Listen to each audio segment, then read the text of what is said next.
नमस्कार दर्शकों, आप सबका स्वागत है हमारे चैनल पर। अगर आपके साथ ज़िंदगी खेल रही है तो आप निश्चित ही एक बेहतरीन खिलाड़ी होंगे। ज़िंदगी का काम है ठोकर मारना, बिखरना है या निखरना, यह तो आप पर निर्भर करता है। आज तुम्हारे जीवन में कितनी भी मुसीबतें हैं, इससे फर्क नहीं पड़ता। फर्क पड़ता है तो इस बात का कि तुम उसका सामना कैसे करते हो।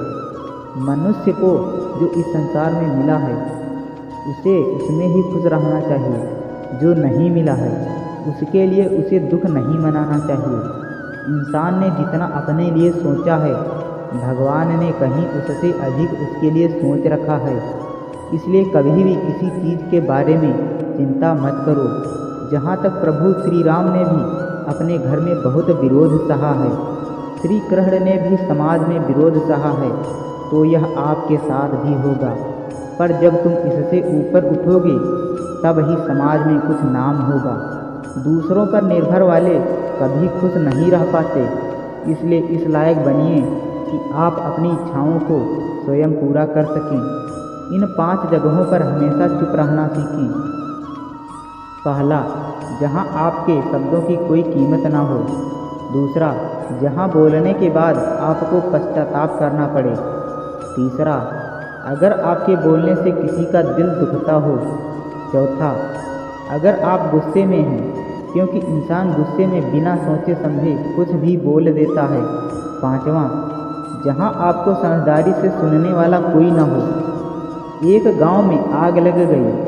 आग बढ़ती ही जा रही थी। सब लोग अपनी जान बचाने के लिए इधर उधर भाग रहे थे। यह दृश्य एक चिड़िया ने देखा।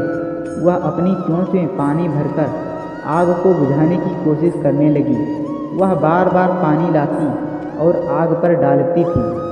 गांव वालों ने चिड़िया को आग पर पानी डालते हुए देखा तो यह देखकर उनको भी जोश आ गया और बोले, यह चिड़िया प्रयास कर रही है तो हम क्यों नहीं कर सकते। सब ने मिलकर प्रयास किया और आग बुझ गई। यह सब एक कौवा देख रहा था।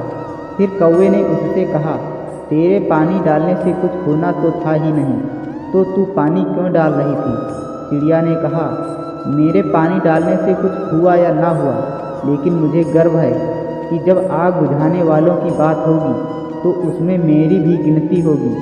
तेरे जैसे तमाशा देखने वालों में से मैं नहीं हूँ। एक बार एक किसान अपना खेत जोत रहा था। खेत जोतते जोतते उसकी घड़ी गुम हो गई। कुछ साल पहले वह घड़ी उसके पिताजी ने उसे दी थी, इसलिए वह घड़ी उसके लिए बहुत ही कीमती थी। अब किसान सब काम छोड़कर वह घड़ी ढूंढने लगा, लेकिन ढूंढने पर भी वह घड़ी नहीं मिली। तब उसने पास के खेत में खेल रहे बच्चों को बुलाया और कहा, बच्चों, हमारी घड़ी गुम हो गई है। जो हमारी घड़ी को ढूंढ कर देगा मैं उसे एक इनाम दूंगा।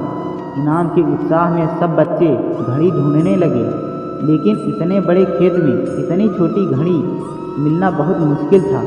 कुछ घंटे बाद जब बच्चे जाने लगे तो किसान ने भी अपनी उम्मीदें छोड़ दी। वह भी घर जाने की तैयारी करने लगा। आखिर में एक बच्चा उसके पास आया और बोला, सब बच्चे जाने लगे, बस हमें थोड़ी देर और ढूंढने दीजिए। किसान ने कहा, ठीक है, तुम घड़ी ढूंढो, मैं कुछ देर बाद वापस आता हूँ। 20 मिनट बाद जब वह किसान वापस आया तो घड़ी बच्चे के हाथ में थी।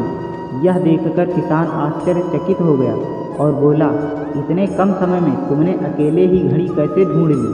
बच्चे ने कहा कि जब सब बच्चे अपने घर चले गए और यहाँ शोर बिल्कुल खत्म हो गया, उसके बाद मैंने घड़ी की टिक टिक आवाज़ सुनने लगा और घड़ी हमें दिखने से नहीं आवाज़ से मिल गई। दोस्तों, यह कहानी शांत दिमाग का बहुत बढ़िया उदाहरण है। जब हमारा दिमाग शांत होता है तो हर बड़ी समस्या का समाधान होता है। वीडियो पसंद आए तो लाइक करना, चैनल पर नए हैं तो सब्सक्राइब करना।